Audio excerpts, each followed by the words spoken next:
unit niya, well, first owner pala siya. First owner from 0 kilometers from running sa Isuzu Imos na nilabas. Ang issue, no?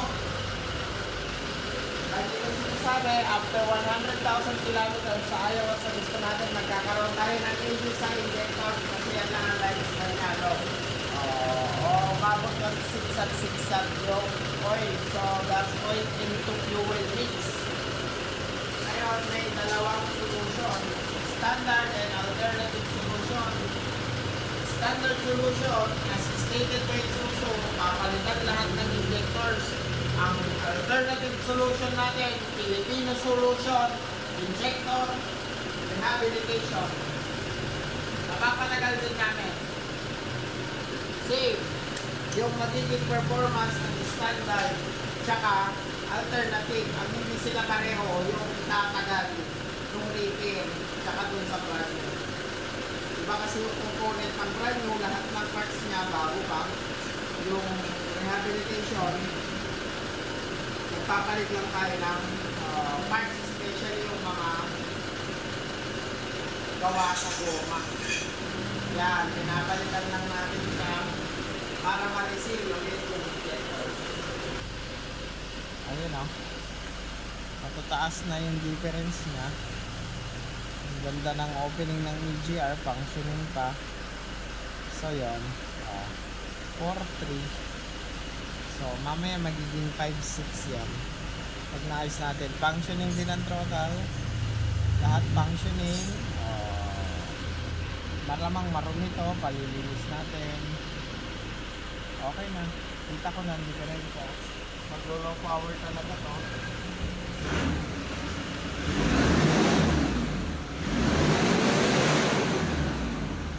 Ito sa ano ko. Ang lakas.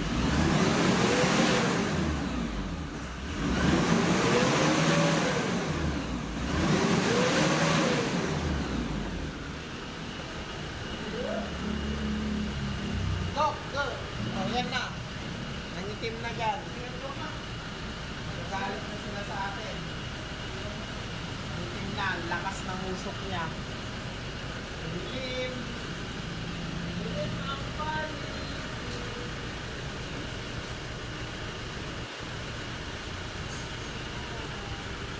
Yung ballpen. Okay, mag-a-assess tayo. Magsusulat tayo ng jump ball.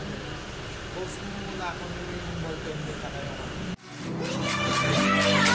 Don't let this be our final song.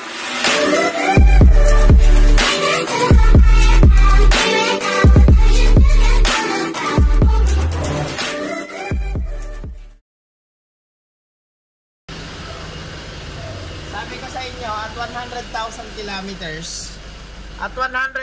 kilometers sa Odo, bumibigay na talagang injectors kasi yan lang ang lifespan niya. Look, from original 0 mileage up to 115, nagkaroon na ng deterioration sa loob.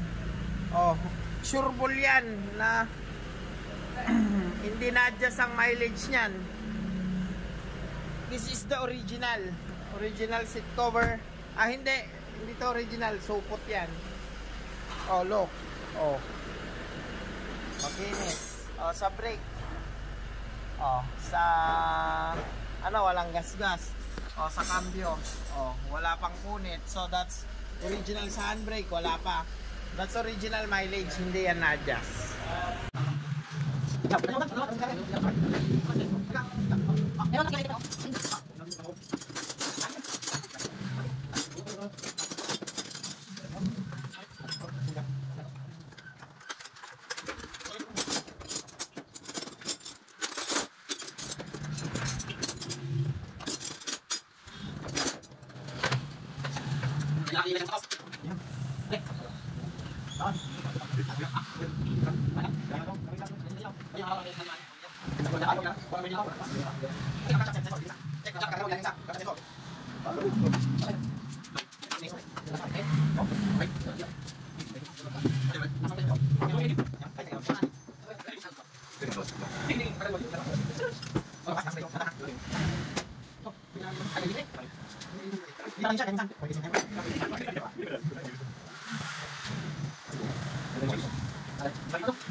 Hindi na. Nakita ko ng diferensya. Ayun. Oh. Ah, ayos. Sabaw ng buhok. Kaya pala sama na dito. Naghahalala na guys tayo subi. Pero may rin na dito eh. Kung ayaw pa nito. Wala. Wala yan to. Delikado yan. Mag-overheat siya. Tanggalin nyo na yan dito. Oops. Wala na tayong ano yun, di ba? Cooling system. Tulad. Wala. Iligyan na palinis daw yan. Oo, tanggal na yan. Titikman na po yan. O sige na, radiator. Ano na muna, hiningi kayo palang gana. Oh. Patingin ng crankshaft sensor. Tol, rehab ang injector. Rehab ang injector. Check niyo yung crankshaft sensor. Oil line cleaning. Sungit-sungit na lang hanggang aalisin. Mag-change oil tayo, filter, intake manifold cleaning, palitan natin pa dito. Ulan, hoses. Replace ulan to hoses. Uyo. May 716 tayo.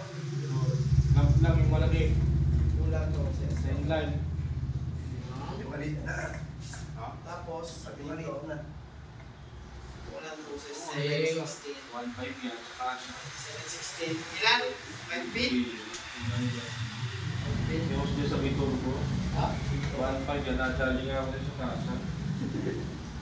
Doon pa nag-asing no? Ano mo nakita ko? Base. O, bukas. Tanggalin ang radiator. Kunin mo lang yung ductals. Tol, lumilalim na yung isa. Kailangan ko makita yung crankshaft.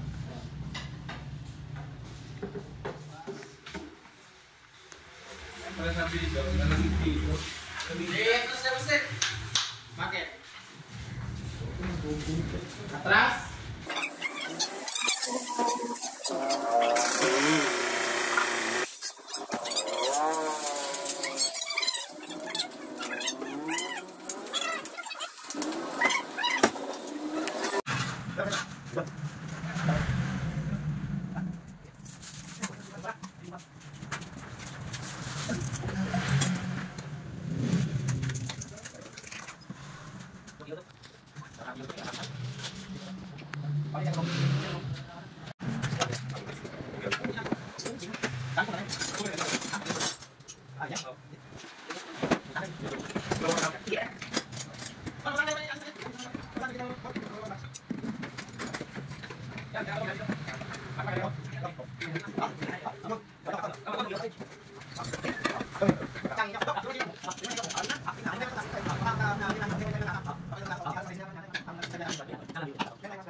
Nangyari sa map sensor, oh.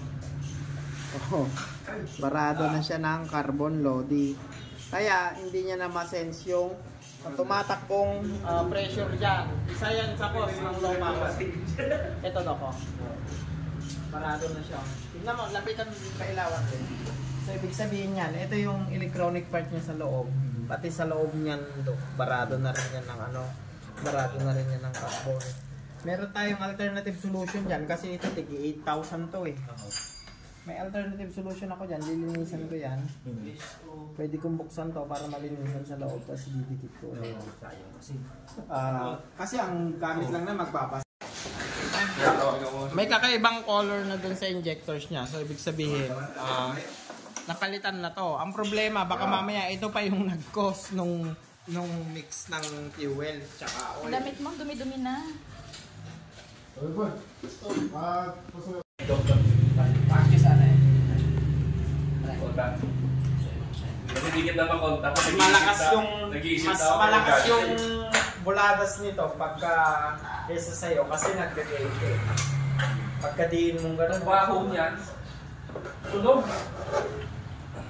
Yung straw naputol yung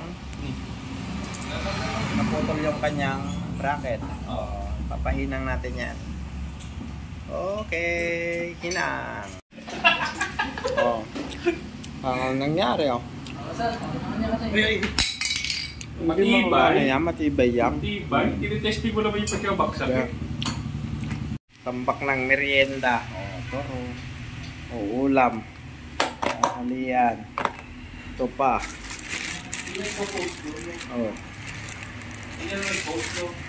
Hindi pa. Wala pang na-edit eh. Tapos, nalaklak pa kami ng palabok kanina. Ay, wala nyo. Magtatay na tong mga boys. Hindi lang. Suka to. Palitan na ng mga hoses ito. Nasa ilalim. Inline thermostat hose. Yan, napalitan na. Yan natin ng flash. Ayun. Nasaan yung inline? Pero, yan. Napalitan na. Ito. Yan. Oil cooler, bypass. Yan, napalitan na. Filter hoses. Ayan, good na to. Ayan, ang intake, binabalik na. Tayo na lang na yung pyesa. So, yun, nakabit na natin yung intake. Ayan, nalagay na rin natin yung map sensor. Na linisan na natin yan, na-spray na natin. Alternative din yung solution. So, okay na. Naayos na ang vacuum line. Papalit tayo ng radiator, then timing belt. Alright. Napalitan ng mga hoses. Hoses dyan. Hoses doon. Hanggang doon sa ilalim. Ayan, inline thermostat hoses. Yung kanyang hose sa oil cooler bypass hose yan. Palitan na. Timing belt tayo and radiator. Ito naman, binuksan na natin yung mga injectors niya. So ito, gagamitin natin for rehabilitation. Oh, Max. Okay. So, ganyan ang damage na na. Damage na. So, kailangan ng palitan. Ito na yung naipalit natin ngayon. Perfect. Perfect na perfect. Kesa doon. Yan ang tinanggal. Ito ang pinuli.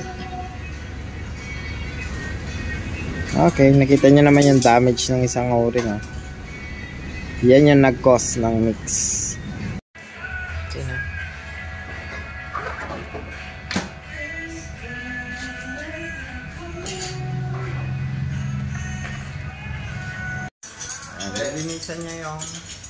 Nililinisan niya yung pasukan ng mga injectors. Yun. Sige nga, ipasok mo nga yung ano. Yo. O, ganyan. Yung tamang paglinis.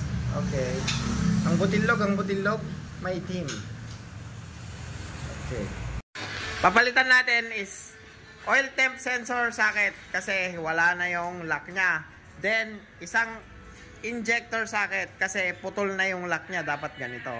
So, dati, bibili natin sa Isuzu yan. That's worth 15,000 ngayon. Nare-repair na natin yan. Repairable na siya sa atin ngayon. Okay. Kukunin lang natin ang parts.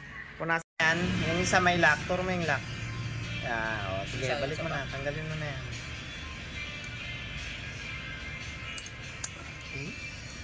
Dragon okay na yan. Malutong na talaga. Yun, dumating din yung parts from Jetco Pasay. Radiator. Sige. Radiator. Sabi kasi bilisan eh. Sa Tarlac pa kasi kami. Uwi pa kaming Tarlac. Kailangan na yung matapos. Patapos naman na yan. Na lang inaantay. O Bax, buksan mo na. Kaya magkano lahat yung Pico sa'yo? Plus 150 mo, no? Tignan ko yung nakabook mo. Ito sa kabila. Yan lang, kadikit lang namin.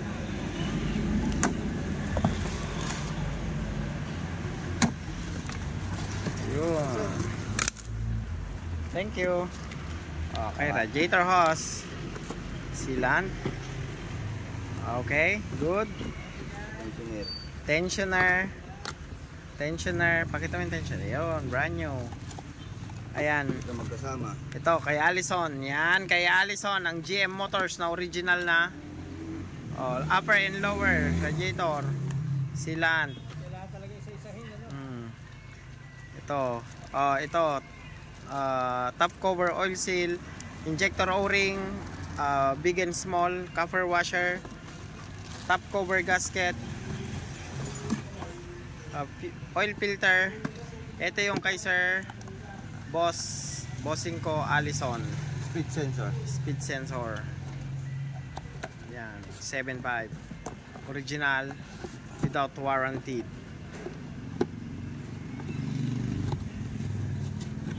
Ayan ang kanyang air filter at tatlong coolant at kulang pa kami ng tubig. Okay. Good na. At ito na ang radiator na bagong bago. Thank you. Radiator. Buksan mo yung radiator.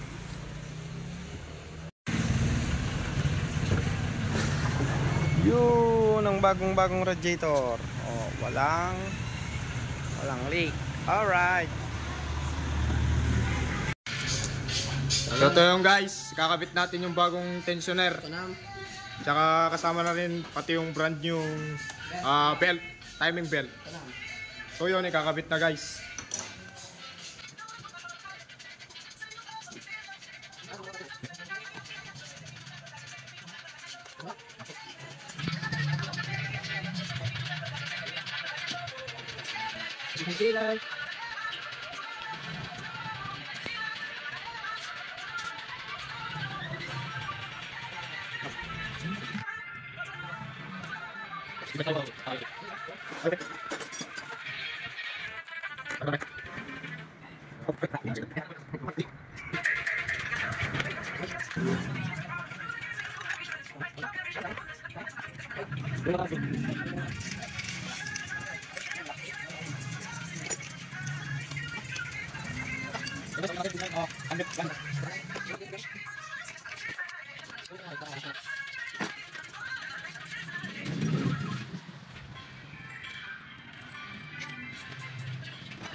Ito na yung ating bagong brand new na radiator.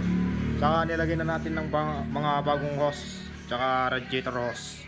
Tsaka clamp na lang ilalagay natin para may lagay na natin dun sa may sakyan. Ayun. Bago na rin yung top cover gasket. Tapos papalitan natin tong, ayan, yung may sealant na yan, papalitan natin yan. Ito, oil seal. Okay na, copper washer. Tapos ito, O-ring. Tapos O-ring din doon sa maliit. Tapos ito yung oil seal sa top cover. Ayan. Copper washer, tsaka ito. Tatanggalin natin yan para mailagay yung O-ring na bago. Okay, ito okay na. Na-rehab na rin yan. Kailangan tanggalin yung injectors para mapalitan natin yun. Ito, tong O-ring na yan. Ano na rin yan, worn na din. So lahat yan, 4. Ayun na yung bago nating O-ring. Tapos yung copper washer, papalitan namin. Okay. Okay na yung top cover gasket. Ngayon, ito naman. O, yan ang pamalit. Kasi may leak na dyan. Matigas na to. Palitan natin ng brand new. Original, same pa rin. Off my way. Timing belt, tapos na rin. Napalitan na.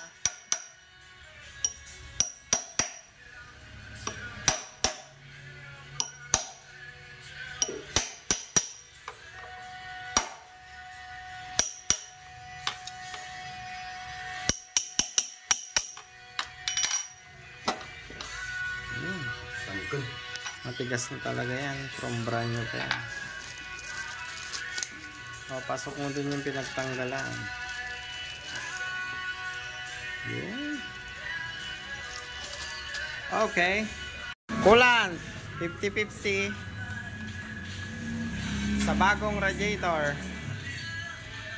Yung 50% nyan, 50% nyan ay distilled water. Wilkins baga. Okay.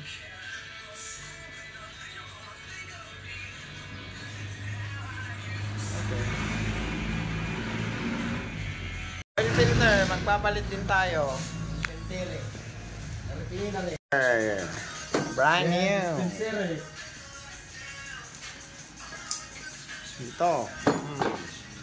Air cleaner.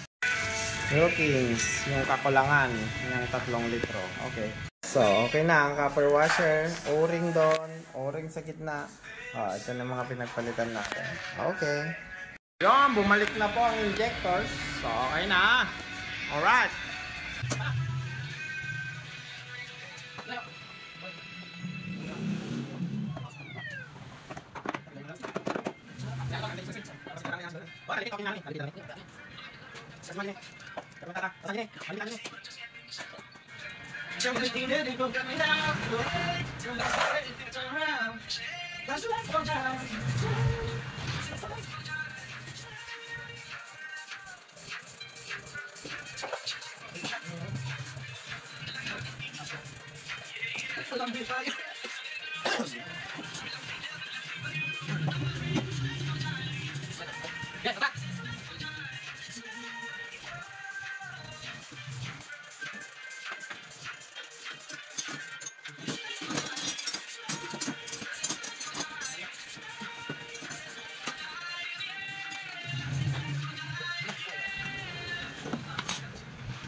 Ito. Ano yun?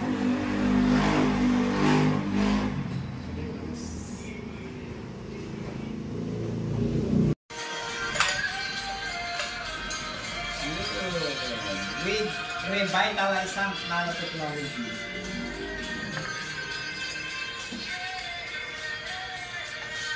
Ayan ang Borja. Si Borja. Ang butil.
Amoy yung ATM niya.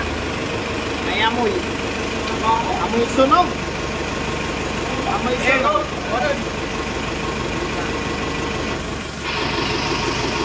Patay!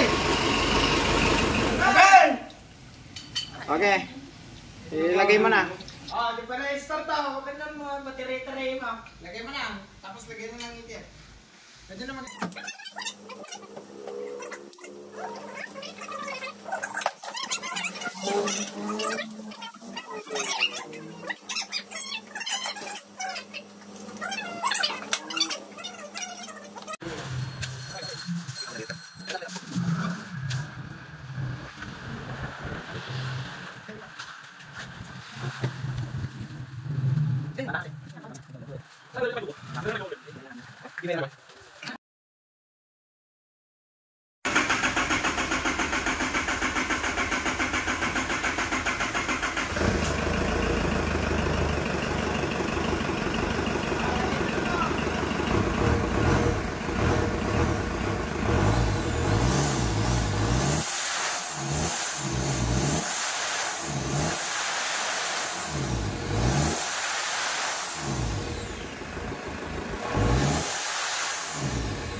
Synchronize ng data. Tapos ang emission natin 0 na. Maganda na rin ang marangkada. Okay. Kilig niyang ganda. Ano may normal sa diesel yung black. Ganda oh, 0 emission. Ang kinis. Sa data pa lang sir eh, kahit hindi ko na i-test drive, alam ko na, nakita ko na yung data. Kaya kanina, hindi ko na tinest drive, alam ko na yung diferensya, hinahanap ko na lang kung paano ko siya masosolve. Oh, kita mo yung... Parang bago na ulit. Tiga sir. Yan ang torque. Ayan yung sinasabi ko sa 333 Newton meter at 2000 RPM, yung 150 horsepower. Na-meet na natin, na-target na natin sa kanya lahat. At the same time, na-PMS na rin natin. Dito? Yeah, dito. Mabilis dyan, maganda. Ang lakas niyan sir. Lalangit-ngit yung gulong niyan pag pakorba tapos diniinan. Merong ano to merong depression ng gulong nito papalitan yata na to. Palit ka ng gulong, may enjoy mo na yan. Ilan ba gulong ito? Lahat? Sabay-sabay mo na. Galit ka Kung ano ako kasi bibili na second hand. Ganito siya noon, nung bago siya. Oo, ganyan. Ganyan siya yan. Ganyan, no? Nung bago to, nung kalalabas mo, ganyan siya ka-responsive. Yan, ganyan. Kala mo, isang patrol.